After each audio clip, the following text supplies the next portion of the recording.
Hello friends, welcome to my YouTube channel study with team brothers. आज के इस video में मैं आपको लेटर टू एटर के कुछ फिक्स लाइनें तथा कुछ ऐसी सावधानियों को बताऊंगा जिसको आप यदि आप ध्यान में रखते हैं तो आपको बोर्ड एग्जाम में पूरे के पूरे अंक लेटर टू एटर के मिल जाएंगे। तो चलिए वीडियो को शुरू करते हैं। लेटर टू एटर हम लोग पहले देख लेते हैं किस किस चीज़ पर आ सकता है, जैसे कि बैड कंडीशंस ऑफ रोड्स पर आ सकता है, पॉल्यूटेड वाटर सप्लाई पर आ सकता है, माइजरेबल लिविंग कंडीशंस इन स्लम पर आ सकता है, पॉल्यूशन पर आ सकता है। तो चलिए पहले क्वेश्चन देख लेते हैं किस प्रकार आएगा। क्वेश्चन में आएगा write a letter in 120 to 150 word to the editor of a national newspaper on how we can improve the bad conditions of. फिर जिस पर लेटर आया रहेगा वो लिखा रहेगा, जैसे कि मान लीजिए हम लोग रोड पर लेटर आया है तो रोड पर एक एग्जाम्पल के रूप में देखेंगे। फिर लिखा रहेगा यू आर करण एंड करुणा, उसके बाद एक एड्रेस दिया रहेगा। यहाँ पर करण एंड करुणा की जगह कोई और भी नाम हो सकता है और एड्रेस भी दूसरा हो सकता है, तो उसमें घबराने की बात नहीं है, जो आया रहेगा वही लिखेंगे हम लोग।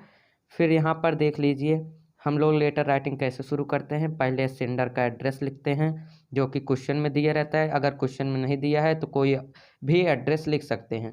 फिर उसके बाद डेट डालते हैं। डेट को कभी भी ऐसे नहीं डालना है जैसे हम लोग ऑब्लिक करके हमेशा डालते हैं, ऐसा डालेंगे तो आपके नंबर कटने के चांस रहेंगे।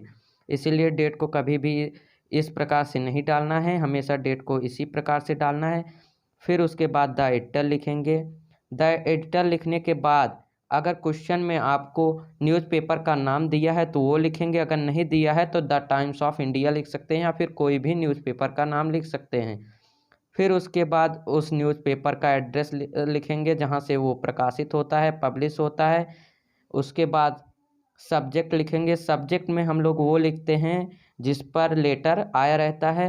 सब्जेक्ट को कभी भी एक लाइन से ज़्यादा मत लिखिएगा, जैसे कि हम लोग रोड के ऊपर लिख रहे हैं तो एग्जाम्पल के रूप में यहाँ पे लिखेंगे about the bad conditions of road.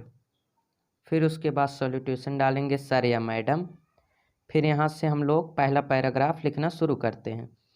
Throw the columns of your esteemed newspaper, आपके प्रतिष्ठित अखबार के जरिए I wish to bring the kind notice of the concern authorities, मैं संबंधित विभाग का ध्यान आकर्षित करना चाहता हूँ टुवार्ड्स की तरफ। फिर यहाँ पे जो सब्जेक्ट में यहाँ पर लिखे रहेंगे सब्जेक्ट में वही यहाँ पर भी लिख देंगे about the bad conditions of roads. फिर उसके बाद दूसरा पैराग्राफ चालू करेंगे जिसमें कि आपको 9-10 लाइन का मेन बॉडी कंटेंट लिखना होगा, जिसके पर लेटर आया रहेगा उस समस्या का कारण और उस समस्या से होने वाले साइड इफेक्ट मतलब दुष्प्रभाव हानियाँ लिखनी रहेंगी। जैसे कि रोड्स पर आया है तो रोड्स ख़राब कंडीशंस में क्या है, कैसे ख़राब हुआ, उसके बाद उससे आपको क्या दिक्कत हो रही, जैसे ट्रैफिक जाम लग रहा है, ये सब लिख सकते हैं। पहले अपने भाषा में हिंदी में सोचिए, फिर उसको इंग्लिश में ट्रांसलेट करके लिख दीजिए। उसके बाद थर्ड पैराग्राफ में हम लोग लिखेंगे I request you to kindly publish this problem in the columns of your esteemed newspaper, मैं विनम्र निवेदन करता हूं कि आप मेरी इस समस्या को अपने प्रतिष्ठित अखबार में प्रकाशित कीजिए, so that the concerned authorities would look into this matter at the earliest, जिससे कि जो संबंधित विभाग है वह इस समस्या पर जल्द से जल्द ध्यान दे और may take an action to improve the conditions of. फिर यहाँ पर रोड्स लिखेंगे या फिर जिस पर आया रहेगा लेटर वो लिखेंगे कि जिससे कि वो कंसर्न अथॉरिटी मतलब संबंधित अधिकारी जो हैं वो उसकी सुधार करने के लिए कोई एक्शन ले। फिर लिखेंगे थैंकिंग यू लिखने के बाद आप लिखेंगे your sincerely, your faithfully, your truly. कभी भी आप यहाँ पर योर ओबीडेंटली नहीं लिखेंगे, जैसा कि हम लोग पहले लेटर टू प्रिंसिपल लिखने में किया करते थे, ऐसा कभी नहीं करेंगे। यहाँ पर हमेशा आप योर सिंसियरली, योर फेथफुली या फिर योर ट्रूली ही लिखेंगे। उसके बाद क्वेश्चन में जो नाम दिया रहेगा वो लिखेंगे। अगर क्वेश्चन में कोई नाम नहीं दिया है तो XYZ लिख देंगे। अगर क्वेश्चन में नाम दिया है तो आप हमेशा क्वेश्चन वाला नाम ही लिखेंगे, अपना असली नाम नहीं लिखेंगे। और अगर क्वेश्चन में नाम नहीं दिया है तो XYZ लिखेंगे।